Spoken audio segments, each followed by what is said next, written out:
Hey there. Today, we're going to tackle the corporate hierarchy. If you've ever felt totally lost in that sea of job titles, this is for you. We are going to build a map of the entire structure so you can finally see exactly who does what inside a company. Right? Have you ever stared at a company org chart and just thought, what is the real difference between a director and a manager, or a CEO and a president? It can seriously feel like you're trying to navigate a maze without a map. But don't worry, that's what we're here for. We're about to sketch out that map, building a kind of corporate pyramid that's going to make the whole power structure crystal clear. So here's how we're going to do it. We're going to start our journey at the very, very top of that pyramid, with the leaders who are dreaming up the future. Then we'll work our way down to that supercritical middle management layer, the folks who turn those big dreams into actual plans. And finally, we'll get to the foundation, the specialist teams who are on the ground getting the work done every single day. Okay, first up, the leaders at the top. We're talking about the C-suite and the top executives. These are the people at the absolute peak of the pyramid. And, their job isn't really about the day-to-day grind. It's all about the big picture. They're the ones setting the company's direction and making those huge strategic decisions that affect literally everyone. So at the very top of the mountain, you've got the CEO, the Chief Executive Officer. This is the ultimate decision maker. Now, right next to them, you'll often find a president, and this is where it can get a little tricky. In some companies, the CEO and president are the exact same person, but in others, the president is the clear number two, focused on running the day-to-day operations. This actually frees up the CEO to really focus on that long-term strategy and the big-picture vision for the company. And helping them out, you've got other key players like the vice president, or VP. A VP is often like a second in command for a huge part of the business, maybe heading up all of sales or all of marketing. Then you have the general manager, the GM, who might be running an entire business unit, basically a mini company, with its own budget and goals. They're all a crucial part of this top leadership team. All right, let's move down one level on our pyramid. We are now in the world of middle management, and this layer is so important.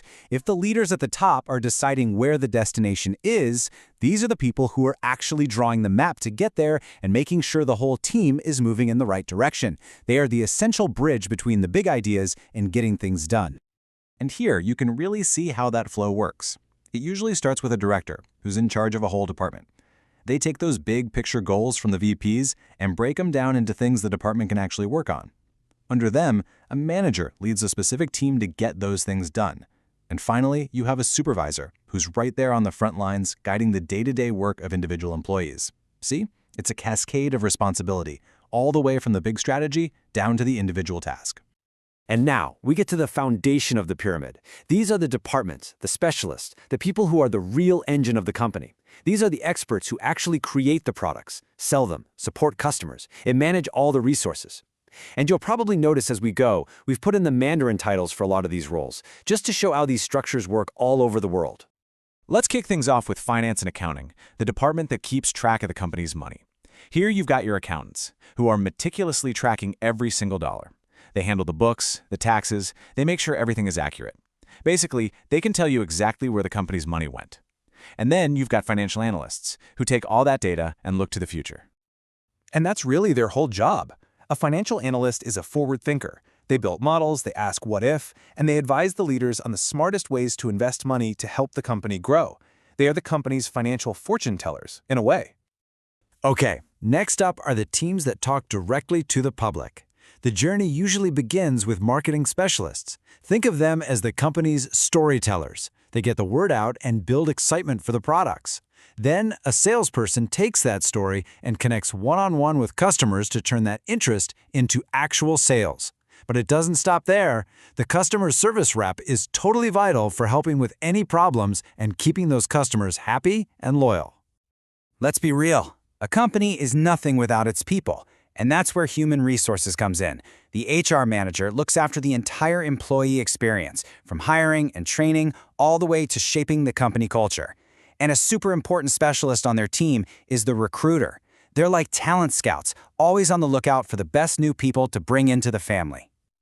Now, for any company that actually makes stuff you can hold, the operations and production department is the heart of the business. The production manager is running the whole show, making sure everything is built correctly and on time. But before a single product goes out the door, the quality control inspector has the final say. They are the last line of defense, making absolutely sure that everything meets the company's standards. Let's face it, in today's world, just about every company is a tech company in some way, and the IT department is its digital backbone. You have IT specialists who are basically the heroes, keeping all the internal systems running, fixing tech problems so everyone else can do their jobs. And then you have the software developers. They're the ones who actually build all those tools and programs. I mean, think about it. Software developers are the architects and the builders of our digital world. The app on your phone, the website you're on right now, the custom software that runs a massive supply chain, they write the code that makes all of it work. They are absolutely foundational to pretty much every modern business. And of course, there are so many other vital roles. You've got the legal advisor, who navigates that tricky world of laws and contracts to protect the company from risk. And you have the office assistant, who is often the unsung hero, the person who acts as the operational glue, handling a million different tasks that keep the whole office running smoothly. So, you see, this whole structure isn't just a boring chart with a bunch of titles. It's truly a map. It shows us the exact path an idea takes, from a big picture vision at the top to a concrete plan in the middle, and finally to something that's actually built, sold, and supported by the specialist teams at the very foundation. So there you have it, a map of the corporate world, from the C-suite all the way down to the specialist teams. Now that you have the map, the only question left is, where on it do you see yourself making an impact?